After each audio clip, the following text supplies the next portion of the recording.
Agenda Nacional por la defensa de los atributos de soberanía de la nación dominicana y del derecho de los nuestros a un futuro mejor en un proceso de desarrollo. Producido por el arquitecto Leopoldo Espaillat Nanita.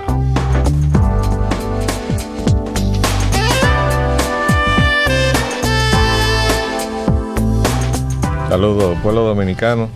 Esta es otra edición de su programa Agenda Nacional que les llega por este multimedio de Teleradio América, Canal 45 UHF, Canal 62 de Telecable Nacional, Canal 45 de varios sistemas de cable en el área metropolitana y desde luego a través de Radio Chiseta, Broadcasting Nacional 730, amplitud modulada y pronto en frecuencia modulada también. Les habla Leopoldo Espaillat Nanita y contamos desde luego, como siempre, con la ayuda y colaboración de nuestro amigo, el licenciado Roger Ogando Piña. Muy buenos días, Roger. Muy buenos días a todos ustedes, multimedianos y pueblo dominicano en general. Aquí hay algunas cosas que quería comentar, pero antes que nada tengo que hacer dos reflexiones, una improvisada, porque viniendo en el trayecto hacia acá y viendo la forma en que un conductor de un vehículo me sacó del carril para meterse él, me puso a reflexionar de por qué hay tanta violencia en la República Dominicana. Y yo pensaba, bueno, ¿y si ese señor caminando en la calle me da un empujón en la calle? ¿Qué hubiera pasado? Yo no le hubiera respondido bien, ¿no? Creo que nadie le hubiera respondido bien a quien le den un empujón. Bueno, pues bien, en los vehículos hay gente que da empujones y andan en la calle dando empujones, quitándole el derecho que usted tiene por estar en un carril determinado, porque es que él se tiene que meter. En eso andan muchos que tienen licencia para matar con un letrero de taxi arriba, ¿no? Este no tenía letrero de taxi, pero se comportó como uno de esos choferes de taxi. Entonces ahí está el problema. Se lo quiero decir a las autoridades que están buscando soluciones para los problemas del tránsito, el transporte. Es en la cabeza de la gente que está. Si se da de baja la mitad de los conductores de este país que no tienen calidad para estar manejando un vehículo y probablemente no han pasado ni el examen porque consiguieron una licencia fraudulenta por la izquierda. Que eso es un privilegio, no una obligación. Y que no ha sido sedaciado esa situación, como no han sido sedaciados los vehículos que supuestamente deben pasar por una revista para ver las condiciones de ese vehículo para estar circulando. Y sin embargo andan circulando por la calle a la vista de todo el mundo y a la apreciación libre de todo el mundo, vehículos que no tienen las condiciones para estar, y mucho menos circulando, dando un servicio público, es decir, recogiendo pasajeros. Entonces ahí es que está el problema. Déjense de estar inventando túneles elevados, etcétera, porque yo se lo dije al gobierno de Leonel Fernández. No se ponga a hacer cirugía urbana improvisada, que así se le llama en el léxico urbanístico, a todas esas obras improvisadas donde se botó muchísimo dinero para nada. Ahí están ahora, allá arriba, los vehículos que se suponía que no debían estar, y allá abajo en los túneles los vehículos que tampoco se supone que debían estar, volcándose, porque el desorden que había en la superficie ahora se ha llevado arriba y a los niveles subterráneos. Es ahí donde está el problema. La fiebre no está en la sábana. Vamos a organizarnos como sociedad, vamos a comportarnos como gente civilizada. Si no, no hay solución. Y a obligar a los que no quieren comportarse como tal a que se comporten. Bueno, esos son los mecanismos de represión. Esos son los mecanismos compulsivos que tiene la sociedad para corregir a los que se desvían de lo que es la pauta general de conducta. Recuerden que si un hombre viviera solo en el mundo, no necesitara leyes. Las leyes son una necesidad social, es decir, la consecuencia de que tenemos que vivir o convivir con otras personas que son cada vez más personas. Es decir, el crecimiento demográfico nos obliga a que esas leyes incluso sean cada vez más complejas y abarquen cada vez más aspectos de nuestra vida. ¿Para qué? Para que donde termina nuestro derecho comience el derecho de los demás. Y si eso no es así, entonces vamos a la ley de la selva. La otra reflexión que quería hacer fue en torno al tema del programa de nuestro amigo, el productor y director técnico de esta emisora, Willy Paz, que se refería al señor Carlos Andrés Pérez. Yo quería decirle entonces una información a todas aquellas personas que se interesaron en el tema de Carlos Andrés Pérez, Le quiero relatar esta anécdota, la tomé y la saqué inmediatamente de algo que estoy escribiendo y que saldrá eventualmente en la revista Ahora.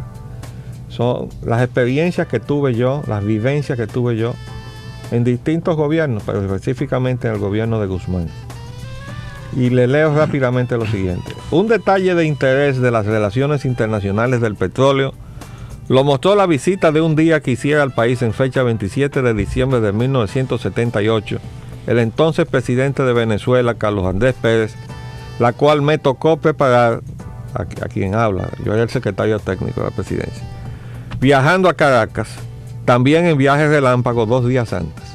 En la entrevista que sostuve con el presidente Pérez en La Casona, residencia presidencial, les relaté los problemas que tenía el gobierno dominicano con la Shell por la copropiedad de la refinería dominicana de petróleo, resultado del contrato negociado por el presidente Balaguer en 1969, lo cual escuchó con gran interés, dándome como respuesta una eufórica y exaltada reacción.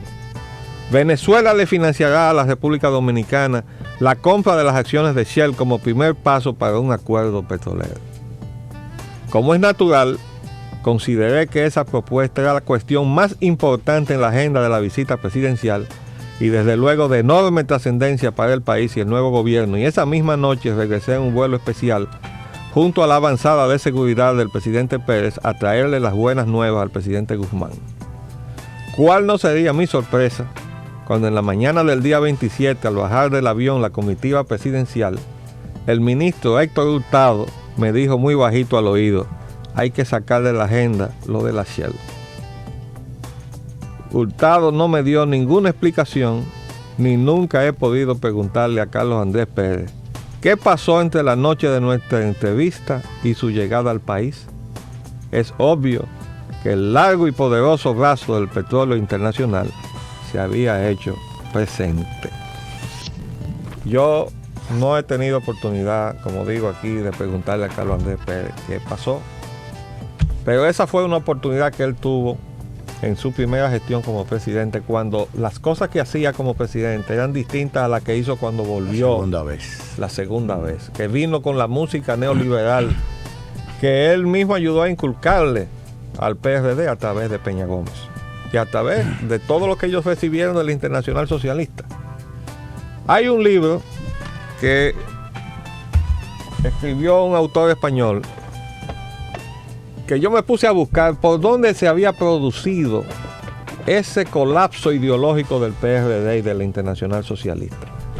Ese libro, que se llama Adiós Mr. Reagan, de Luis Ignacio López, que lo compré hace ya muchos años, ¿no? Pues esta es una edición pirateada de aquí, de la República Dominicana, ¿no? Dice aquí cómo fue que se produjo la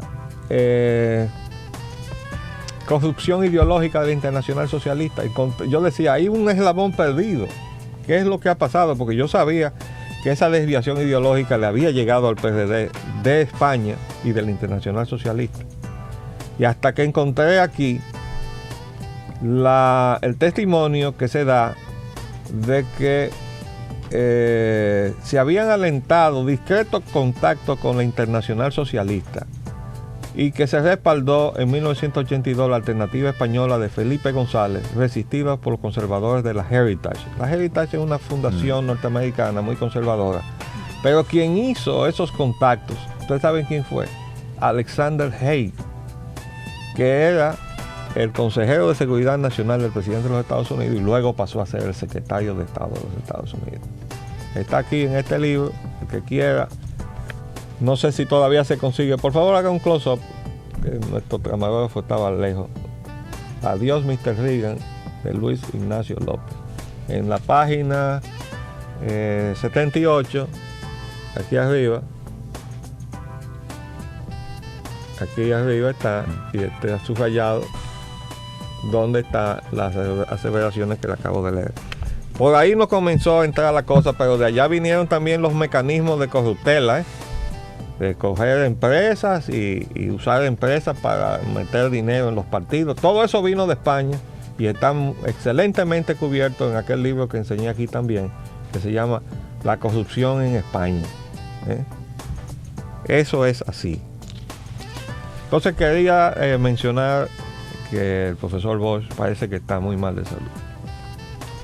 Yo lamento la condición del profesor Bosch. Yo tengo una gran distancia en las posiciones ideológicas y políticas del profesor Bosch, pero yo seguí la causa del profesor Bosch cuando él fue el símbolo de la constitucionalidad dominicana. Y detrás de ese ideal y del símbolo que él representaba, nos involucramos en todo aquel proceso, con todo lo que eso conllevó, ¿no? No es la hora de estar uno hablando de lo que uno hizo.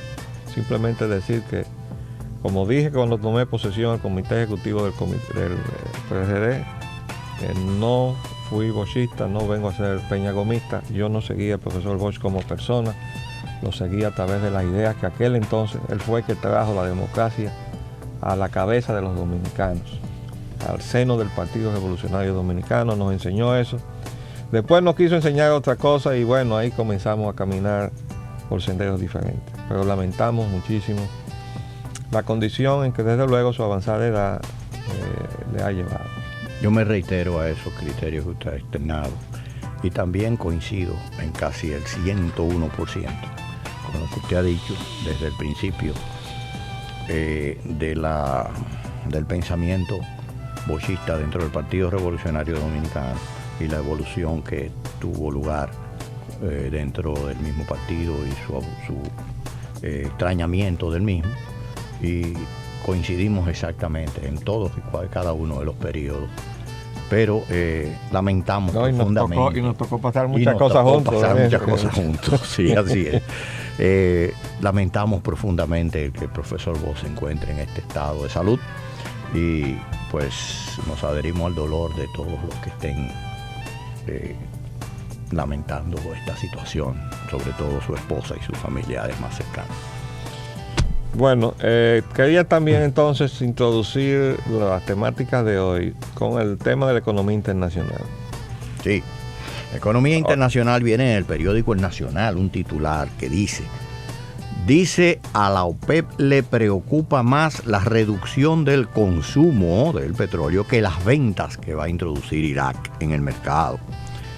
Entonces también continúa diciendo que la policía de Washington se prepara para la reunión del Fondo Monetario Internacional y el Banco Mundial. A donde quiera que van a reunirse, ahí está el rebú. Y el periódico hoy dice, los mercados emergentes, que es uno de los cuales somos nosotros estamos incluidos ahí, tiemblan por la situación de Argentina. Bueno, dispare. Esto, óigame, venme alineando los periódicos, por favor. Esto es de sumo interés para los dominicanos y sobre todo para los propósitos de este programa Agenda Nacional, que es ayudar a los dominicanos a entender cómo los acontecimientos locales o mundiales afectan su presente y su futuro, el suyo, el de sus hijos y el de sus descendientes. Porque como siempre se nos dice, no, tal cosa es irremediable, porque el petróleo subió, y yo vengo y le digo, el petróleo no está subiendo, es para quitarle argumentos a los que quieren aquí engañar, para constreñir todavía más la ya precaria condición de vida de los dominicanos, imponiéndole más cargas fiscales o subiéndole el precio de los combustibles, que se repercute absolutamente en todo. Bueno, dice entonces en el Nacional,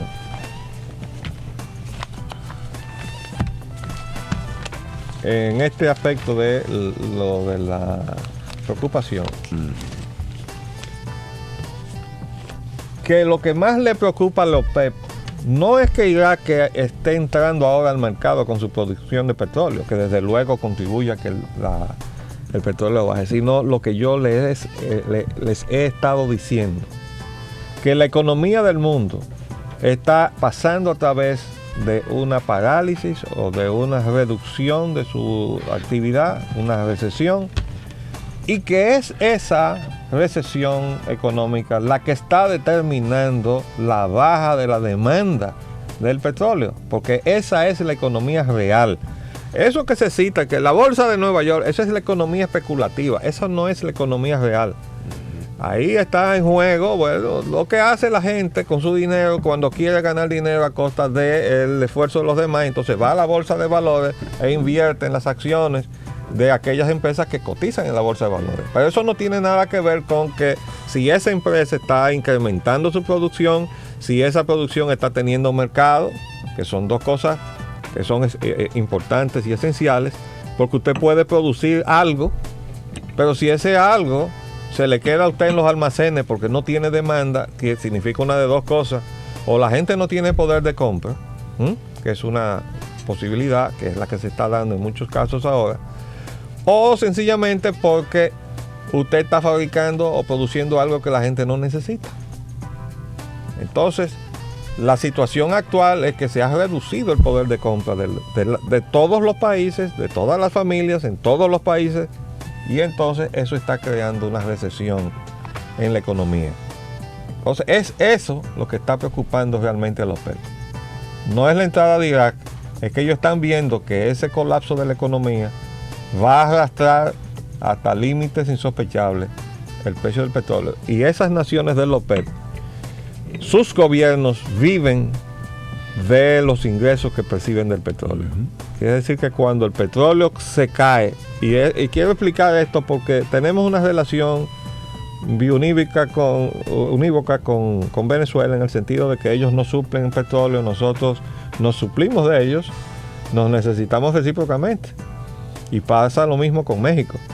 Pero cuando Chávez ha estado enarbolando, y los representantes de la industria petrolera de Venezuela, la necesidad de una franja, ellos han estado conscientes de que si se le desploma otra vez el precio del petróleo a los niveles de 8 y 9 dólares el barril, eso va a ser catastrófico para la economía de su país. También saben que si se llevan del gusto y propician que se encarame el precio del petróleo por los niveles de los 30, 35 y 40 dólares el barril, reduciendo la producción, lo que van es a frenar la economía del mundo, que fue lo que sucedió. Y detrás de eso lo que viene es el colapso entonces de la demanda del petróleo, que es lo que está pasando. Entonces Venezuela lo veía venir y entonces salió con su consigna de vamos a establecer una franja, pero cuando salió con ese propósito ya era tarde. La especulación con el petróleo había frenado la economía del mundo. Ahora vamos a ver, ahí está Estados Unidos, Alan Greenspan, el presidente de la Junta de la Reserva Federal de Estados Unidos, bajando las tasas de interés, que se supone que es un mecanismo ágil para hacer que la economía se reactive, y es como inyectarle, qué sé yo, algún tipo de medicación, de esas de acción rápida, heroicas, ¿no? A un enfermo muy grave, y el enfermo no reacciona. Entonces, vamos a ver, le hemos estado diciendo, Estados Unidos ha estado desmontando, y no lo digo yo, lo dice Ravi Batra, que es un economista hindú que se ha hecho famoso por sus pronósticos. Tengo el libro que trae hace más de 2 años de Estados Unidos, donde él decía, vamos hacia un colapso. ¿Por qué? Porque estamos desmontando todos los mecanismos que se construyeron cuando el gran colapso del 29. Entonces ahora se está haciendo todo lo contrario de lo que se estableció entonces. Y estas fusiones que se están produciendo en Estados Unidos están despidiendo miles y miles de empleados. Esa permisividad de los monopolios. No, están creando monopolios. Porque cuando tú propicias las fusiones, termina la competencia entre las partes. Precisamente, que era la regulación, la ley antimonopolio, que establecía las limitaciones e impedía que esos monopolios. Pero bueno, la permisividad le ha dado rienda suelta. La ley data de 1854. Sí, pero se fortaleció en la crisis de 29. Pero se le dieron mecanismos de aplicación. Correcto. Porque a diferencia de nuestra legislación napoleónica, no soy abogado, pero ya uno ha bregado mucho con estas cosas. La legislación sajona se basa fundamentalmente en la interpretación que hace la Suprema Corte de Justicia de los Estados Unidos, en el caso de Estados Unidos, de esos principios. Y por eso cuando yo le pedí a mi prima Milagros, Nanita, que está casada allá y vive en Washington, con un arquitecto norteamericano, que me enviara la legislación norteamericana en materia de monopolio, porque sabía que íbamos a tener que bregar con los norteamericanos aquí y íbamos a tener que sacarle su ley de allá, ¿verdad? Para que se comporten aquí como se les exige a ellos comportarse allá. Me mandó la ley y resulta que la ley era una cosa cortita y todo lo demás eran la sentencia que había producido a través del tiempo la Suprema Corte de Justicia, sentando lo que se llama la jurisprudencia en la interpretación del principio legal. Eso no está en su constitución, es una simple ley, la ley antimonopolio. Pero en Estados Unidos tiene más fuerza que lo que tiene de fuerza, y ojalá nosotros tenerla, en nuestro país, con respecto a un precepto constitucional que prohíbe el monopolio en manos privadas, y nosotros no logramos que eso se haga cumplir en la República Dominicana. Pero en Estados Unidos sí se hace cumplir la ley que prohíbe el monopolio, y nosotros lo tenemos en la Constitución y no logramos que se cumpla.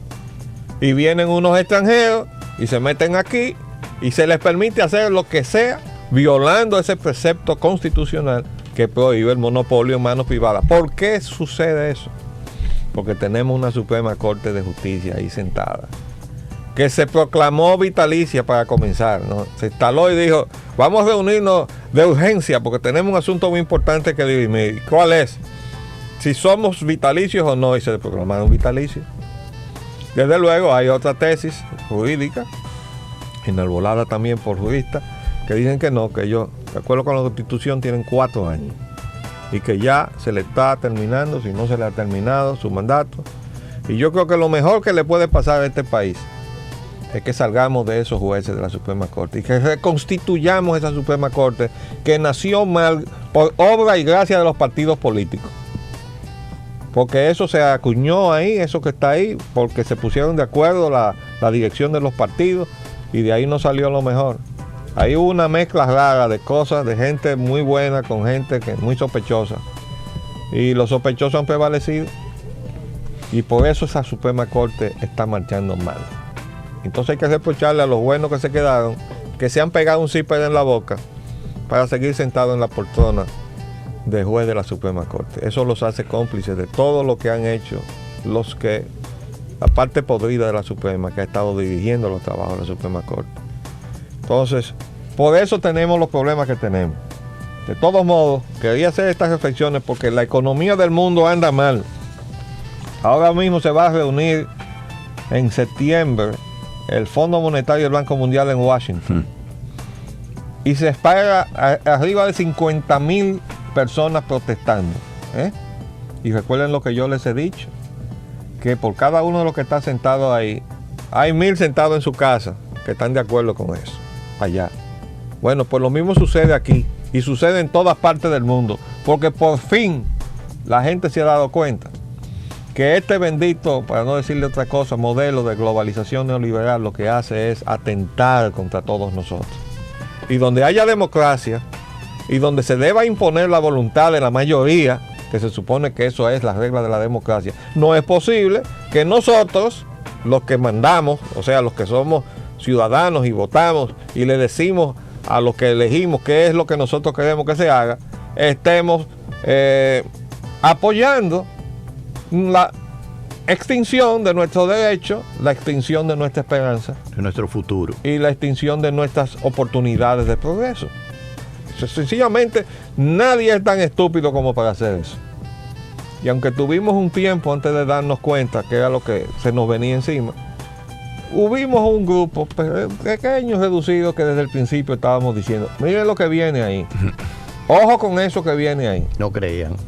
Y no nos hacían caso. Bueno, nosotros estamos acostumbrados a estar solos en estos criterios, porque esa es la función del grupo de avanzada intelectual.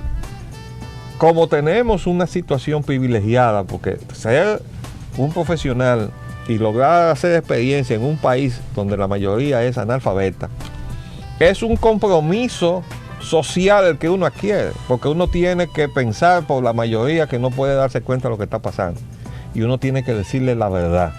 Lo que uno no puede hacer es venderse, como ha pasado con la mayor parte de esos señores técnicos, intelectuales, algunos que escriben muchísimo, entre ellos un señor Carlos Dore que hay por ahí, que lo que hacen es escribir para atentar contra la condición de vida de los dominicanos. De modo que el último comentario de la economía dice: los mercados emergentes tiemblan por Argentina. Bueno, pero ¿qué pasa? Y en Argentina no designaron ministro de Economía con plenos poderes a Domingo Cavallo, el mismo ministro que nombró Carlos Menem, que desmanteló la economía argentina, la liquidó, entregó las empresas a diestra y siniestra, algo muy parecido a lo que se hizo aquí. Exactamente. Y entonces ahora, este señor Fernando de la Rúa vuelve y llama a ese señor y lo designa ahí. Es decir, fíjense las cosas de la vida. Carlos Menem ahora ya está preso. Y no está preso por el lío que le hizo al pueblo argentino con su economía. Todavía no ha llegado ahí, pero hay un lío armado ahí con las aerolíneas argentinas e Iberia. Bueno, pero el señor que armó el lío como ministro de Economía en su gobierno está como ministro de Economía ahora y él está preso. Eso es una de las paradojas de la vida. Vamos a ver qué más tenemos, Roger. Continuamos entonces con los titulares de ayer tarde y de hoy miércoles 11 de julio. Con el ámbito de política nacional, dice el periódico Hoy, renuncian 5 miembros del Consejo Nacional de Drogas, incluso el presidente. Trascendió que la renuncia se debió a designación inconsulta de otro director administrativo. Suberví y Guido en desacuerdo. No, ya. Ok, esto uno tiene que preguntarse, yo no conozco la ley orgánica de la Dirección de Drogas y yo no sé si de acuerdo con esa ley el presidente no puede designar al director administrativo, porque de otra manera no se entiende lo que está pasando ahí. Lo primero es que a la señora que sacaron el otro día no le permitieron estar ahí, la sacaron porque se supone que ella era la que estaba diciendo datos y cosas que no debía dar, de cosas que si son ciertas tenía que decirlo, porque nada debe ocultarse, sobre todo si no se está haciendo bien. Entonces, se crea una situación tal que cuando ella va a entrar a su oficina resulta que la encañonan y todo eso. Tuvo que ir una custodia enviada desde el Palacio a rescatarla de esa situación. Eso estuvo muy mal, muy feo. Muy feo. Sumamente feo. Y ahora resulta que el presidente designa un sustituto y ellos renuncian en protesta.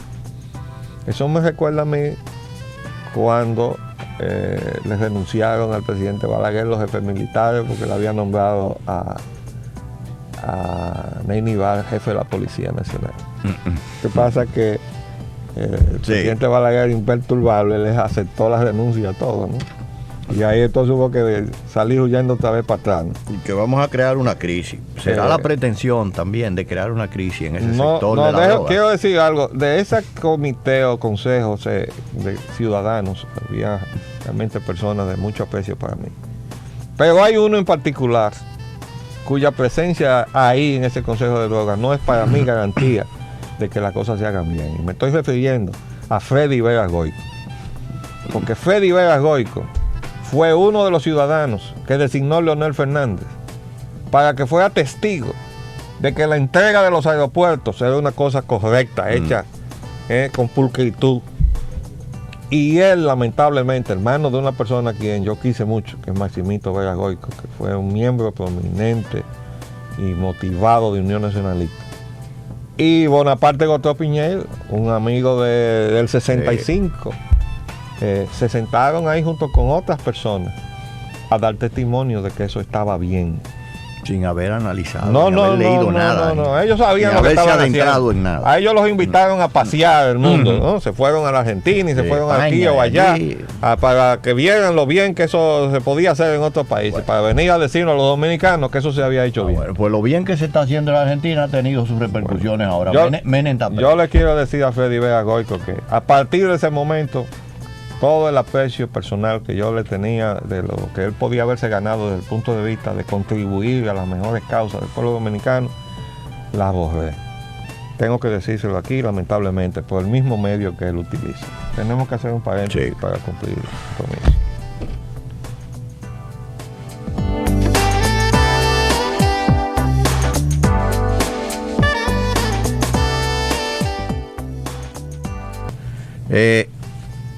Dice el secretario Suberví y el consultor jurídico Guido Gómez Mazara que están en desacuerdo con la iglesia. Suberví dijo que no es verdad, que la mayoría quiere una reforma por vía de una constituyente. Bueno, a mí lo que me da a pensar de esta declaración es que dos funcionarios, altos funcionarios del gobierno, le salen al paso a una declaración del episcopado. Es decir, el gobierno se pelea con el episcopado. Yo creo que es una forma torpe de manejar una situación, pero yo debo decir lo siguiente. Hay que separar la posición del episcopado y particularmente la del cardenal de la de Agripino Núñez Collado. Ustedes tienen que recordar que yo me retiré de las reuniones de la comisión y acusé a Agripino Núñez Collado de que estaba manejando esa comisión a través de las ONGs financiadas por los recursos del aire, a través de la misma Pontificia Universidad Madre y Maestra, lo que lo constituye en agentes extranjeros. Entonces, el pueblo dominicano ahora mismo está atrapado, por un lado, con las cosas que los partidos quisieran.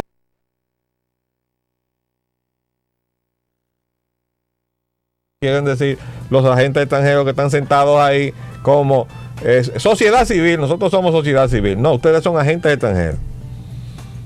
Para que estemos claros. La sociedad civil aquí, la verdadera, la legítima, hay que separarla de los agentes extranjeros. Porque si no vamos a embarrarnos todos. Y nosotros, los que no estamos ahí, no podemos permitir que nos embarren. Y somos sociedad civil. Y somos sociedad civil. El Siglo, sobre esta misma temática, dice que Gómez Mazara y Suberví cuestionan posición del episcopado y acusan a la iglesia de incentivar violen la constitucionalidad. Esa es una acusación muy grave, muy fuerte. Grave, ¿no? Y además uno se pregunta, pero bueno, el presidente Hipólito Mejía realmente está buscando un enfrentamiento con la iglesia. Porque óyeme, la forma de hacer estas declaraciones prácticamente son una declaración de guerra. Yo no sé, no entiendo. En el Nacional dice que insisten en rechazar la constituyente. Eso es del Congreso, sí. También se retira la comisión de la reforma. De eso fue el PDP que se retiró también. Ese es otro organismo que representaba. Estaba allí como partido político. Como partido político asociado al PRD. Y entonces por el retiro del PRD se unió a esa iniciativa. Con respecto al clima social. Nos vamos a ver lo de Haití. Vámonos directamente a lo de Haití. Dice, en el Siglo, dice, Mario Bonetti es el presidente de la Academia de Ciencias. El señor Bonetti dijo, el apartheid dominicano. Bueno, queríamos invitar a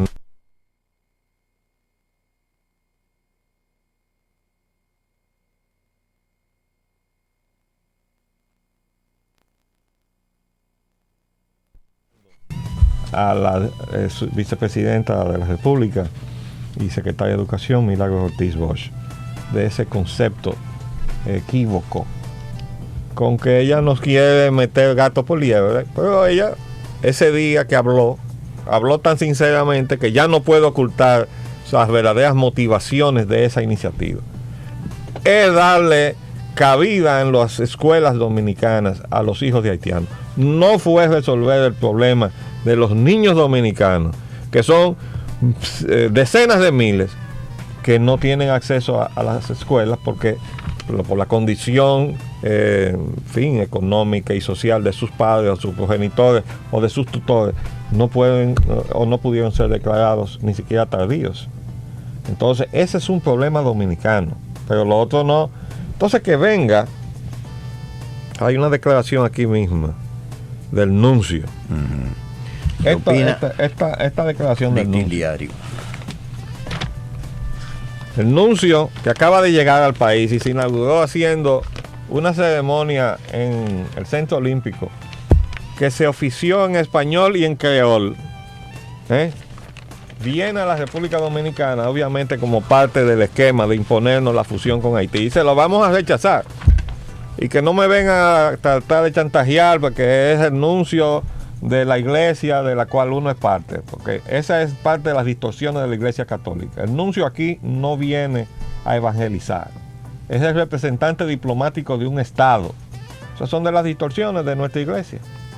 La iglesia a la que nosotros pertenecemos, que es la iglesia católica, tiene un estado que se llama el Vaticano y como tal entonces envía un representante diplomático a la República Dominicana, que es el nuncio, que no es parte de lo que es el cuerpo de evangelización que encabezan entonces los obispos y que tiene como la más alta voz al cardenal Nicolás de Jesús López Rodríguez, que es una voz nacionalista, vamos a estar claros. pero tiene dentro del episcopado voces que obedecen a la influencia europea. Hay sectores de la Iglesia Católica en Europa financiando en la República Dominicana actividades antinacionales. Es el caso de la pastoral haitiana, que se nutre de fondos que vienen de Europa. Muy, muy generosos, por cierto. Entonces ahora viene este señor, el nuncio apostólico, se llama Timothy Broglio. Un injerto raro de nombre en inglés con un apellido italiano. En ocasión de una visita que hizo al Congreso Nacional, a la Cámara de Diputados. Dice aquí, a pesar de que rehusaba hablar sobre el tema, el nuncio dijo que no es posible castigar a un niño por su nacionalidad. No me quiero referir a lo que es un problema interno de la República Dominicana, dice él. O sea, él sabe que él no debe estar opinando de eso. Él lo sabe y comienza su declaración diciendo, no me quiero referir a lo que es un problema interno de la República Dominicana. Pues debió callarse ahí mismo, ¿verdad? Si los periodistas le estaban preguntando, que no sabemos si ese fue el caso, él debió decirle, no me quiero referir a lo que es un problema interno de la República Dominicana, punto. Y parar ahí mismo. Pero no, él sigue. Pero considero que no hace falta castigar a un niño porque haya nacido en otra parte. Y vuelve otra vez y dice, aunque eso deben determinarlo los expertos y los dominicanos entre ellos. Entonces, ¿por qué usted opina? Porque él tenía que opinar. Lo importante de la misión de él era opinar. Y opinar precisamente en contra de los dominicanos. Porque eso es parte del proyecto de la fusión. Pero con el mayor respeto a su investidura de representante del Papa, del Santo Padre, de la iglesia a la cual nosotros pertenecemos. Para nosotros él es un diplomático que se está metiendo en lo que no le importa. Lo lamentamos, tenemos que decirle que él mismo lo dice. Eso no, yo no debo opinar sobre eso. Bueno, pues entonces, señor nuncio, no opine. De todos modos, Unión Nacionalista se va a dirigir a él y le va a hacer cortés protesta de ese acto que se celebró aquí en español y en creol, porque el idioma de la República Dominicana es el español. Si él quiere oficiar una misa en creol, que se vaya a territorio haitiano. Y le haría entonces un gran servicio, no a los dominicanos, sino a la iglesia, llevándose a la pastoral haitiana para donde debía estar, que es en territorio haitiano. Y así se terminarían estos problemas que tenemos con el padre Ricuá, que las cosas que dice y hace contra el país, que lo ha recibido, es porque pertenece a esa pastoral haitiana, que es un injerto indebido. Como tiene que estar predicando en Haití, entonces quieren hacerlo desde República Dominicana, tiene necesariamente que crearse un problema, señor nuncio. Y nosotros no lo vamos a aceptar. No lo vamos a aceptar. Hay otro tema ahí que es el tema haitiano en la coyuntura. Sí, ese es un trabajo de Lilian Oviedo. Queremos decir que nosotros admiramos esa pluma que escribe en el periódico El Nacional. Ella es una persona de izquierda, no tenemos el honor de conocerla personalmente, pero leemos con mucha frecuencia las cosas que ella escribe. Pero ella, desde su posición de izquierda, ha sido incapaz de ver que el proyecto de la fusión de República Dominicana y Haití dejó de ser una intención instintiva haitiana para convertirse en un proyecto de política internacional, no norteamericana, del Departamento de Estado de los Estados Unidos, que ha estado en eso. Entonces, si ustedes están anti-norteamericanas, bueno, pues póngase a eso.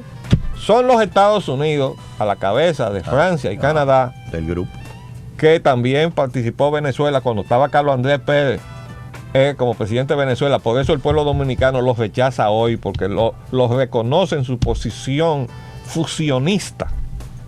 Y me dio mucha satisfacción escuchar las llamadas que hubo en ocasión de la defensa que quiso hacer una señora de Carlos Andrés Pérez en el programa de Willy Paz. Y las llamadas que vinieron, si no fueron totales, fue abrumadoramente identificando a Carlos Andrés Pérez como enemigo del pueblo dominicano. ¿Por qué? Porque quiere la fusión con Haití. Y nos ha estado predicando la fusión con Haití. Y ha estado trabajando para la fusión con Haití. Y el pueblo dominicano ya lo identificó.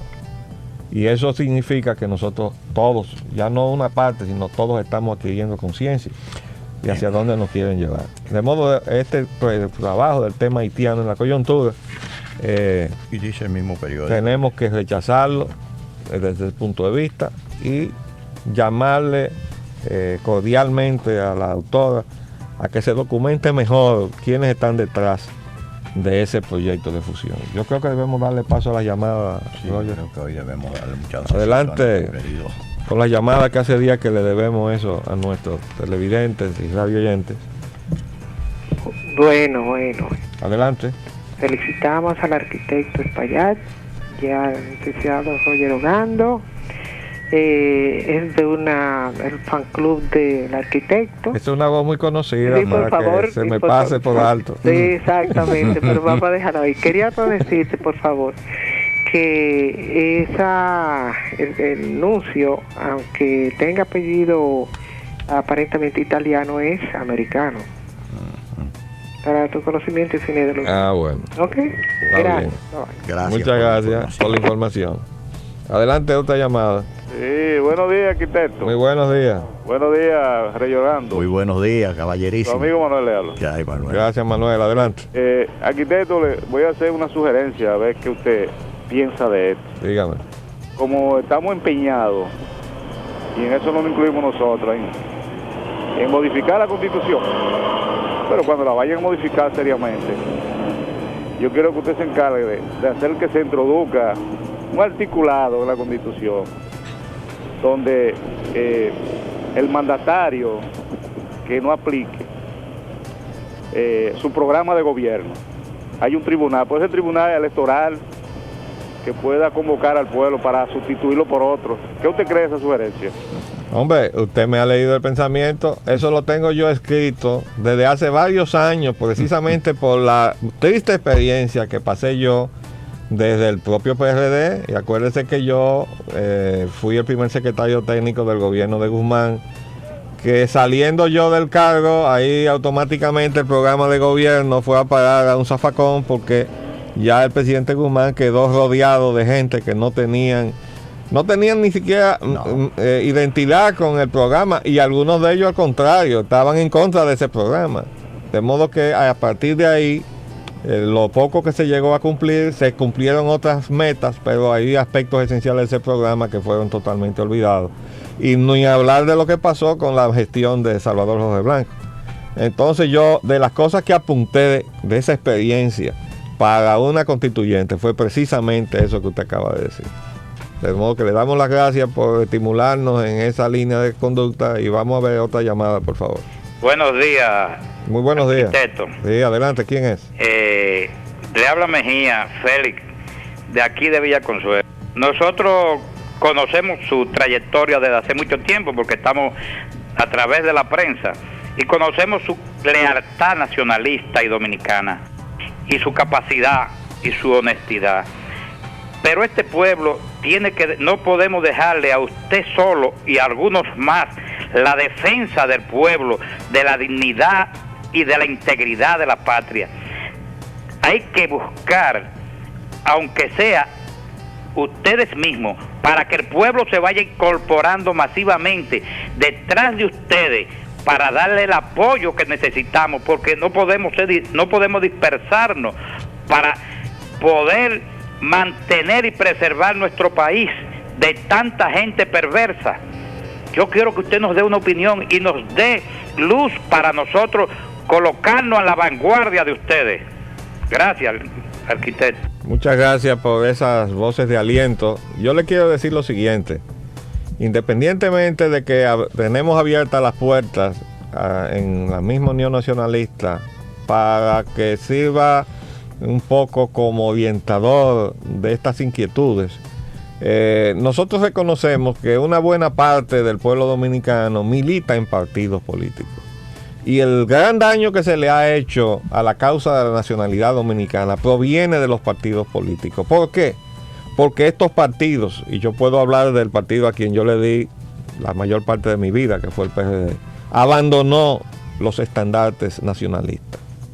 Entonces, yo les pido encarecidamente a todos aquellos que militan en partidos políticos que vayan hacia el seno de sus propias organizaciones, hacia las organizaciones de base, y le prediquen la necesidad de retomar la defensa de los intereses nacionales, porque con esa defensa se están defendiendo a sí mismos.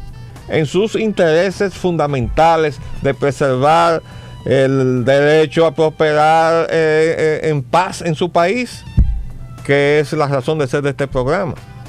Cuando ustedes comiencen a exigirle a sus partidos que su programa, en lugar de una palabrería hueca, que es a lo que ha ido a parar, con una retórica para envolverle el mensaje pernicioso del neoliberalismo, reclame pura y simplemente respeto a la soberanía nacional y ponga por delante el interés de los dominicanos, ustedes van a ver que esto comienza a cambiar. De modo que yo le hago ese vehemente llamado a todos aquellos dominicanos de corazón que militan en partidos políticos, que trabajen con nosotros en revolver esta involución que han experimentado los partidos políticos. Vamos a tratar de rescatarlos. Mientras tanto, nosotros vamos a trabajar fuera de los partidos porque ya no salimos. Yo me salí del PRD cuando Peña Gómez votó a Jacobo Magluta y determinó que en el PRD ya no había democracia interna. Yo era el presidente del Consejo Nacional de Disciplina. Entonces, como Peña no podía manejarme, ignoró el Consejo, dijo que ese era un organismo inoperante para poder votar a Jacobo. Entonces, por la misma puerta por donde votó Jacobo me fui yo callandito. Yo no hice escándalo entonces, pero desde entonces me fui. Entonces, desde entonces estoy desde fuera enarbolando los mismos principios que aprendí en el PRD. Yo les pido entonces que tratemos de salvar la nación. Los PRDistas dentro del PRD, los reformistas dentro del Partido Reformista, porque ahorita se van a quedar sin líder y necesitan tener una idea, y esa idea no puede haber idea mejor que la de trabajar por la preservación de la nación. Y lo mismo le digo a los PLDistas que están mentalmente en el banquillo los acusados de la mayor parte de los dominicanos, no por ser PLDistas, sino por la gestión de gobierno que hizo Leonel Fernández con una camarilla pequeña, que cometieron el enorme crimen de desacreditar a ese partido que fundó Juan Bosch con la pretensión de darle una herencia de honestidad y de dignidad al pueblo dominicano, cosa que... Y que también tienen que tomar esos preceptos que negaron en el ejercicio del poder sobre los principios morales de Juan Bosch. Pero cosa que se ha visto dejada de lado cuando en la última convención, en lugar de tomarle cuenta a los que han hecho esa desastrosa representación del PLD, entonces los han entronizado en los puestos de mando del PLD. Lamentable, pero en manos de los PLDistas está rescatar su partido, su dignidad y su reputación. Ojalá lo puedan hacer. Pero en general, a los dominicanos, donde quiera que se hayan aparcelado desde un punto de vista partidario, que luchen porque ese partido a donde pertenecen ellos asuma la bandera nacional. Si hacemos eso, salvamos el país. Bien. Si no hacemos eso, liquidamos como nación. Otra llamada. ¿Nos cabe otra llamada? Una llamada más, por favor. Adelante.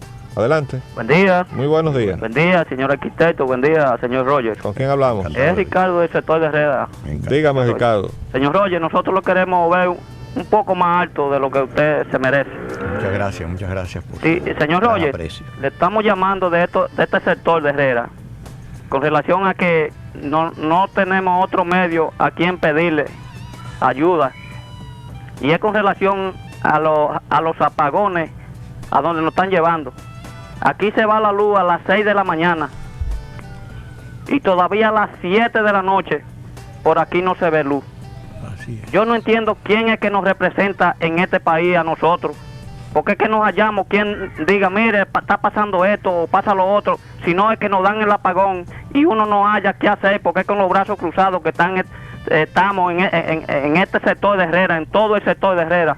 Porque es el día entero sin luz y en la noche usted se acuesta en un ratito y cuando despierta ya no hay luz y usted no ve más luz. Entonces yo no entiendo quién es que le va a decir a este pueblo, le vamos a resolver o yo lo represento a ustedes. Yo no entiendo quién es. Bueno, yo le puedo contestar que a usted lo representa los que protestamos de esa situación, como este programa. Estas voces. Nosotros protestamos de esa situación desde antes de que comenzaran a sentirse sus efectos. Se lo advertimos al gobierno, no nos hizo caso. En este momento yo creo que el gobierno, que dictó un decreto para que esos apagones no sucedieran, no puede lamentarse después si la gente recurre a otra forma de protesta para que sean escuchados o sean remediados las situaciones que les aquejan. Bueno, se terminó el tiempo por hoy. Le damos las gracias a los televidentes y radioyentes que nos han estado siguiendo. Les pedimos excusa a los que no pudieron entrar. Mañana volvemos con otra edición de su programa Agenda Nacional. Les habló Leopoldo Espaillat Anita. Y Roger Ogando. Estaremos de nuevo con ustedes mañana aquí con la voz de la Unión Nacionalista. De lunes a viernes, de 11 a 12 meridiano, Agenda Nacional por Multimedio Teleradio América. 7 medios diferentes y un solo mensaje.